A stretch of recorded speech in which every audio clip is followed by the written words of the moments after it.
All right, today we're talking about Cramer's rule and determinants, which we talked a little bit about on Friday when we learned the shortcut for finding inverse matrices for 2x2s. We saw the bottom of that fraction was the determinant of the 2x2 matrix. So let's start by looking at determinants, and then we will look at Cramer's rule. Yes? Yes, yeah.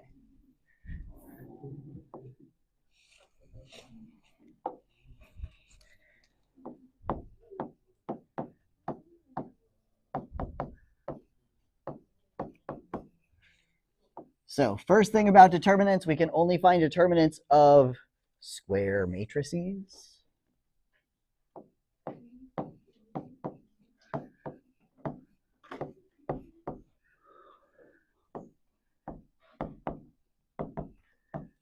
We know square matrices have the same number of rows as they do columns, n by n. And when we're finding determinants, we're looking at diagonals.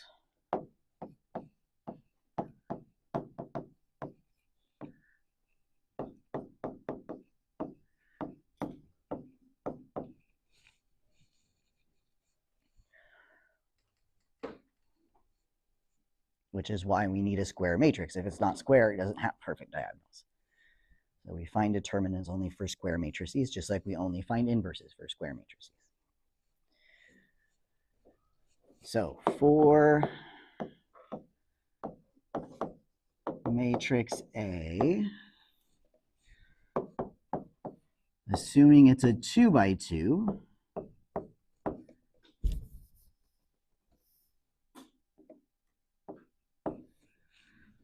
horrible handwriting today, we can write its determinant in a couple of ways. So the first, we can write determinant using the name, and we write DET for determinant, and then behind the DET, we put the name of the matrix in parentheses. So that's one way to indicate the determinant for A. The other way you will sometimes see it written is instead of square brackets around the matrix, you will see what look like absolute value signs surrounding that same array of numbers. Both of those statements are asking you to do the same thing. Find the determinant of matrix A.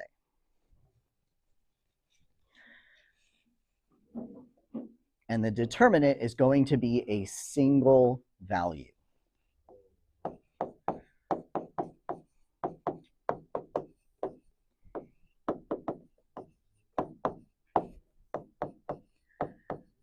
Everything else we've done so far has spit out another matrix.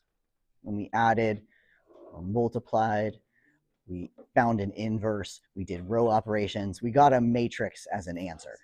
Now we're going to get a single number. We're going to look at how to find matrices for 2x2s and 3x3s. Once you can do 2x2s and 3x3s, you can do any size of square matrix. The pattern will always be the same.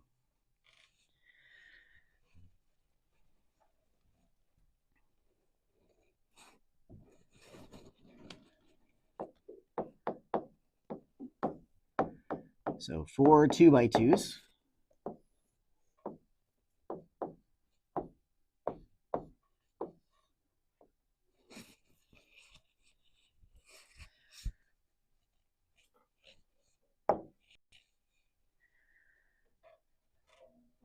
we look at our diagonals from left to right, just like we read a sentence, and there are two diagonals. There's one that starts at the top and goes down. There is one that starts at the bottom and goes up.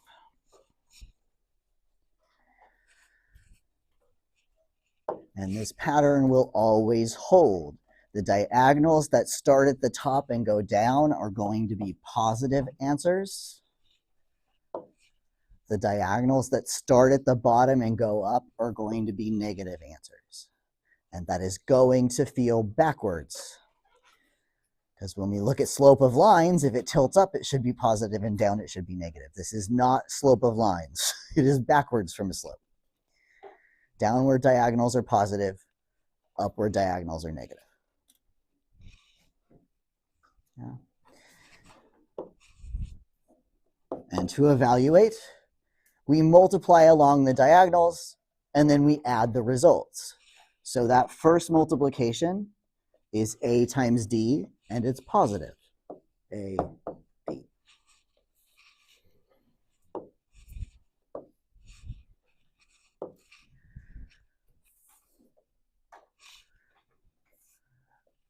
When I go up, I am subtracting. It is negative. And then I'm multiplying C and B.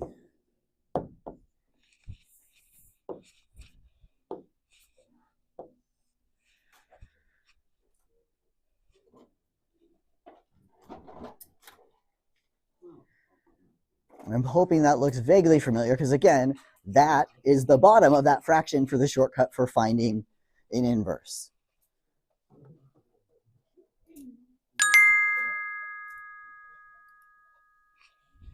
So let's do one for a 2 by 2, and then we'll do the same for 3 by 3.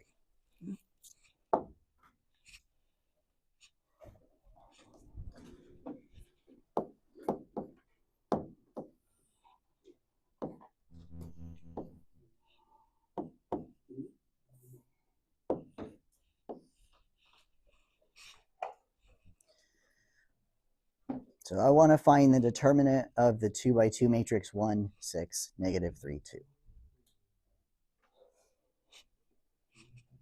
So reminders. Top down is positive. Bottom up is negative. And we multiply. So going from the top down, I get 1 times 2.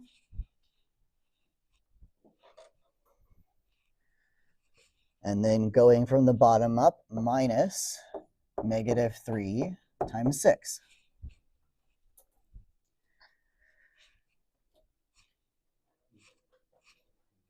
Yes, Amelia. So within those pairs, no, multiplication doesn't care. So you could do 6 times negative 3 or negative 3 times 6, you get the same.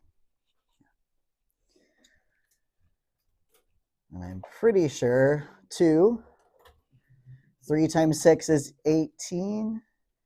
Negative, negative becomes positive, so 2 plus 18 is 20. Yeah, I agree. The determinant of that matrix is 20.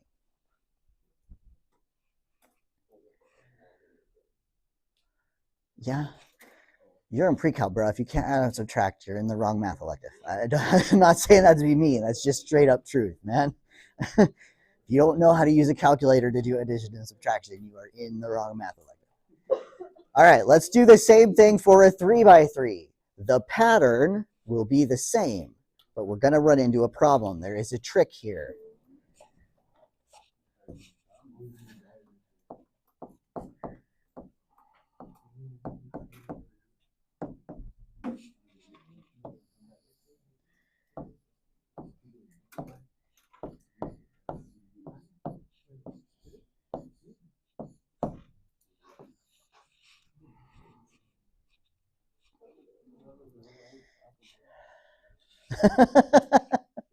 You're fine, you're fine.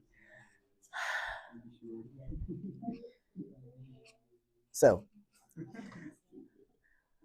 our determinant needs to sweep through every number in that matrix. And I run into problems when I start to do that. Because if I start from the top down, I get a diagonal here. But when I go to the next column over, there's nothing there. I go to the next column over, there's nothing there. So what we typically do is we copy the first 2 rows over here to fill in that missing gap. A, B, C. No, that is not what's there. A, D, G, B, E, H. That's horribly messy. I'm sorry. Let me try that again.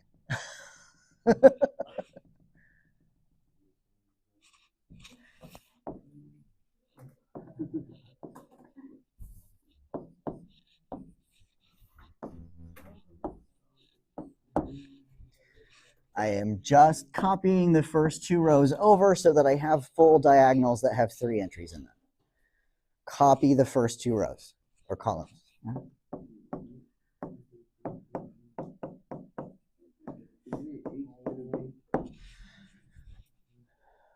It is H instead of J. Thank you. Thank you. No, that is very helpful. My poor little brain is only so functional on a Monday morning. Good. So my next 2 downwards would be B, F, G, and C, D, H. Now I can complete that 3 by 3. Just like last time, if it's top down, it's positive. If it's bottom up, it's negative.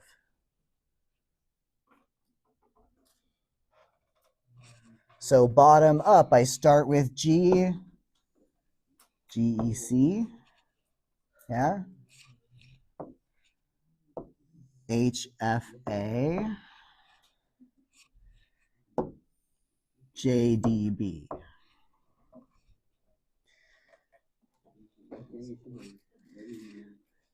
And it's tempting to think that 2 letters got left out because I don't see a line passing through them. Which 2 letters look like they're left out? D and E. Do we see D and E crossed anywhere else? The answer is yes. D is left out here, but he shows up here crossed. E is left out here, but he shows up here crossed. That's why we're duplicating, because if I didn't duplicate, I would miss some numbers. So this just prevents me missing any numbers.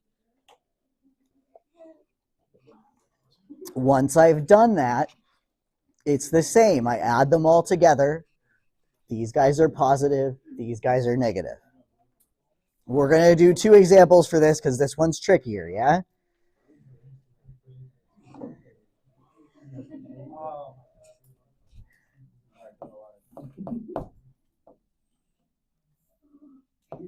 Deep breath. You're going to be fine.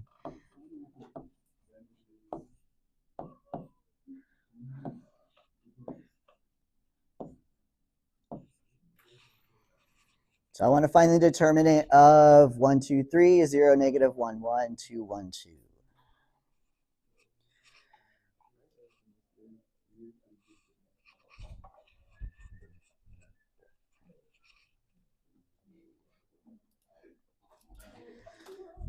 So what do I do first? Yes, very good. Copy those first 2 columns over. Perfect. So first column was 1, 0, 2. Second column was 2, negative 1, 1. Copy those first 2 columns over.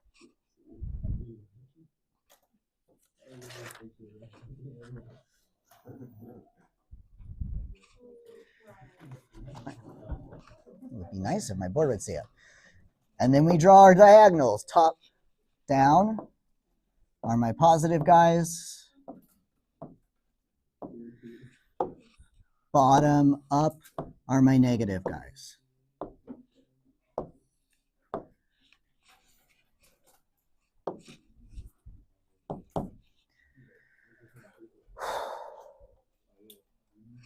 I'm going to start with the blues. I typically do the positives first and then the negatives. So top downs first, bottoms up second.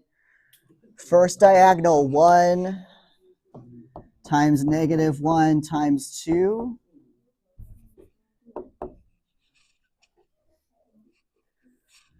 Second diagonal is 2 times 1 times 2. I think I did that correctly.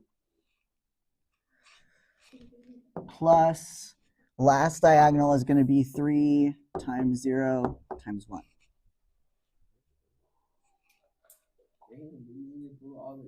Do we agree? I'm getting thumbs up. Yay, good. Then I do the bottoms up, the reds. These are the subtractions. So I'm going to have minus 2 times negative 1 times 3. And then the second red arrow, minus 1 times 1 times 1. And then the third red arrow, minus 2 times 0 times 2. The organizing is messy. Remembering to copy the first two columns, figuring out the diagonals. Once you've set it up, I know you guys know how to add and multiply. Because worst case, you just type that in your calculator in one big log string, right? I'm going to go through it real quick. 1 times negative 1 times 2, that's a negative 2. 4, 0, 6, 1, 0. I see some nodding. So negative 2 plus 4 is 2. 2 plus 6 is 8. 8 minus 1 is 7. Minus 0, not negative 0. Because it's a long string of additions and subtractions. So minus 0. Yeah.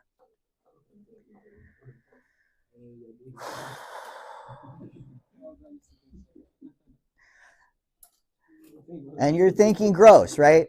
Remember that the goal here is we're developing another method for solving systems of equations. And if I can find a determinant, I don't have to do row operations. Yeah, so ultimately determinants, while they look a little scary, are going to be less tricky and less time consuming than the row operations. And that's why we like them. I'm going to put one more example up here that I want you guys to try in your small group. And then we'll move on to Cramer's rule, which is how we're going to use these to solve equations. You're going to do a math lib on Wednesday, but not today.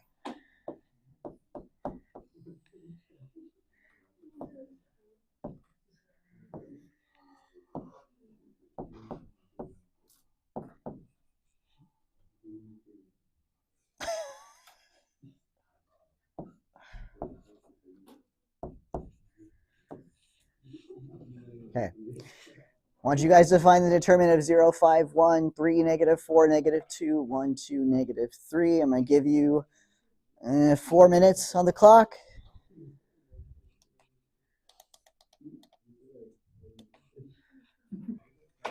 All right. Let's see who can help me. This is not stats. That's not helpful. This is fourth period.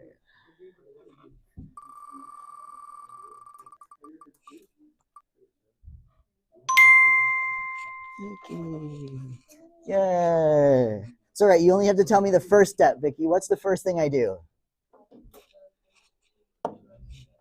Perfect. I'll be the first two columns. See all that panic and you knew exactly what to do. 5, negative 4, 2. I'm assuming I did that correctly. I don't see any argument. Good. And then we pick on someone else.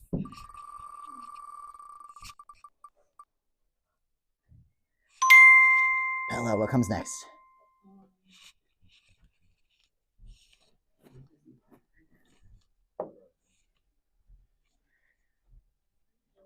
Talk to your neighbor. Those diagonal crossings. Good. Good. So top down are my positives. Bottoms up are my negative. Blues are addition, reds are subtraction. Very good. And I'm just pulling the numbers that I drew my diagonal through. So that first diagonal went through 0, negative 4, negative 3. The next blue diagonal went through 5, negative 2, and 1. And then 1, 3, 2. I see some nodding. Going up the red diagonals, minus, and then 1 times negative 4 times 1, minus 2 times negative 2 times 0, minus negative 3 times 3 times 5. Yeah? The second half of that, the minus in front, is because it's subtraction. All of the bottoms up are subtraction. And then any negative numbers get slapped in parentheses so I can keep track of my minus signs. So now it's just multiplication, addition, subtraction, yeah? So term by term, anything times 0 is 0. 5 times negative 2 is negative 10. 3 times 2 is 6. Very good. Negative 1 times negative 4, positive 4. Anything times 0 is 0. Negative 3 times 3 is negative 9. Yeah?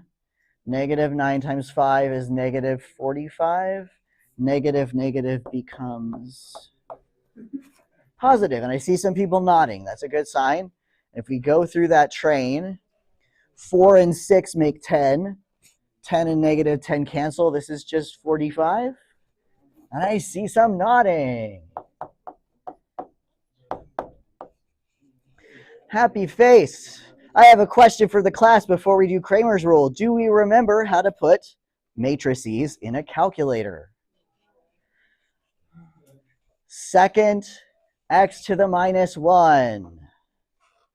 Go over to edit. Yeah. Second, x to the minus 1. Go to the edit menu. Press enter. Enter your matrix, yeah?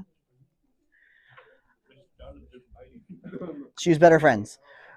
You'll notice when you go to the matrix menu, in between names and edit is math. If you open that math menu, you will notice there is a DET command. Your calculator can find determinants for you.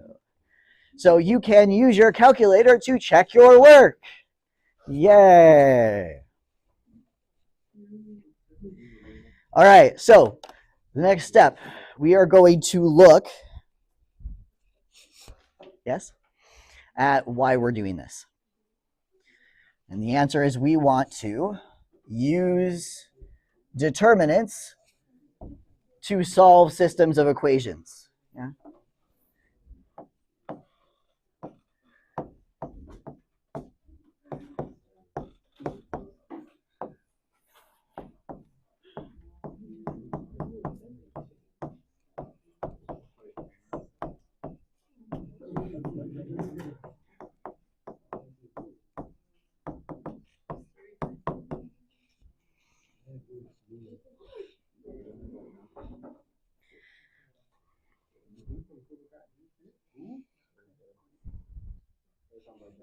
I am. Owen reminded me to restart, so yes. What does what do? Oh, well, when I press save, it saves it to either Google Drive or my computer, and then I upload it to YouTube. Yeah, because that's what I'm wearing mic. Yeah. So it records the mic and the screen at the same time. Determinants. There's a neat N in there that I forgot. Determinants. Don't judge my spelling. Okay, so first, we learned we can write systems of equations in matrix form.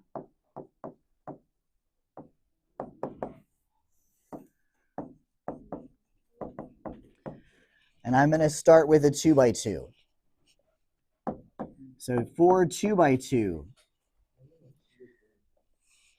so I had a1x plus b1y equals c1. That's my first equation.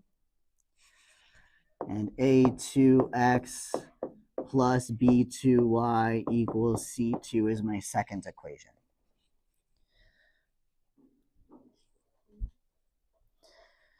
And I can write that as an augmented matrix.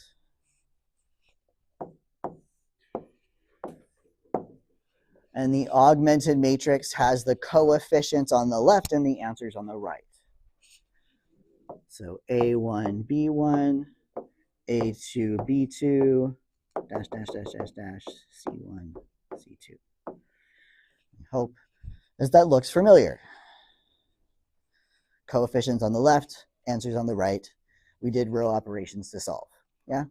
We're not going to do that now. See the panic on your faces.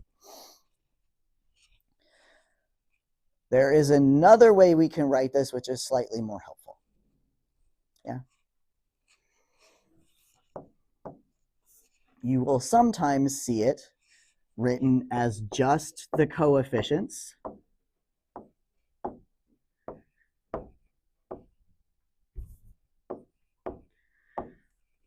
times a 2x1 matrix XY equals C1, C2.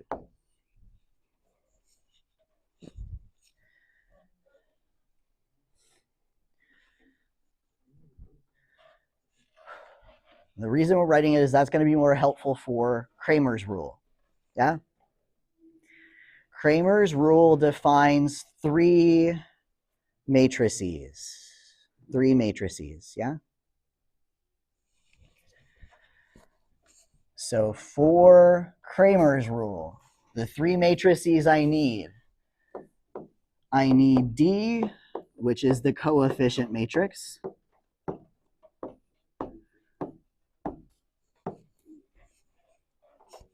No modifications, just copy the coefficients.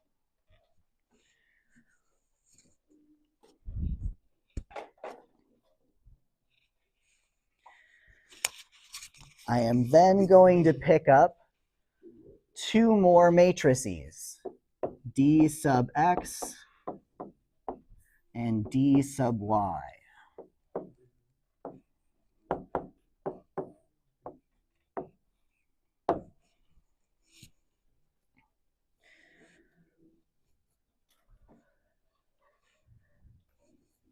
Those labels tell me how to modify my D matrix. In my original coefficient matrix, I am going to replace a column with the answers.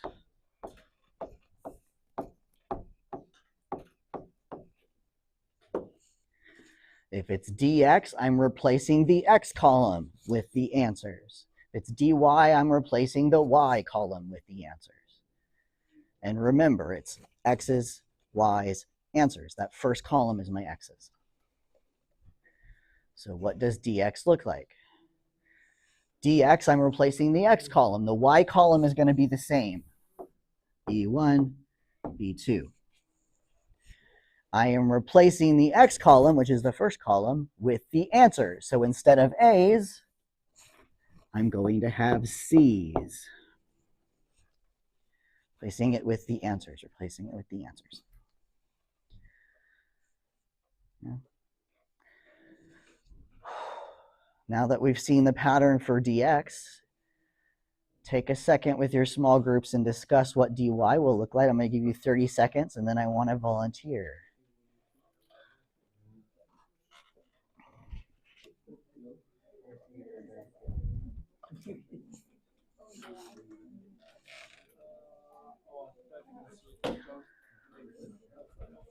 Sort of. Sort of. Ziza, what are you thinking?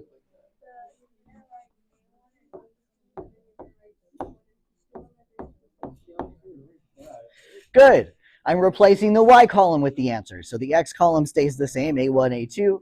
The y column gets replaced with the answers. So,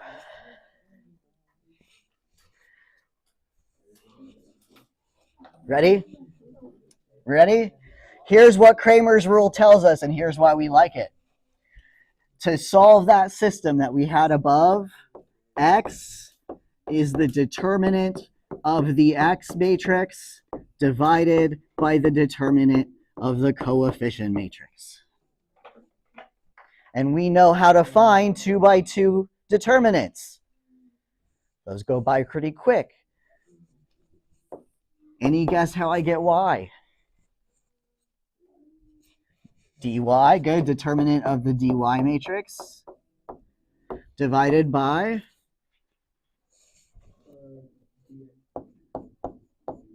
follow the pattern from the last one.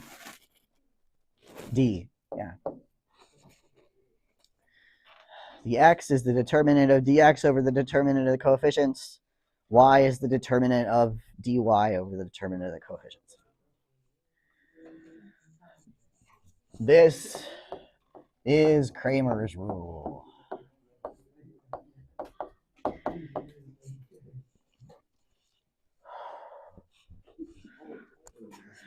When I see you tomorrow, we'll do some examples with Cramer's rule. And then we will start looking at partial fractions. Fractions, everybody's favorite math F word, I know. Have a good rest of your Monday. If you have questions, I'll be here after school. Don't forget, week 15 homework's due today by midnight.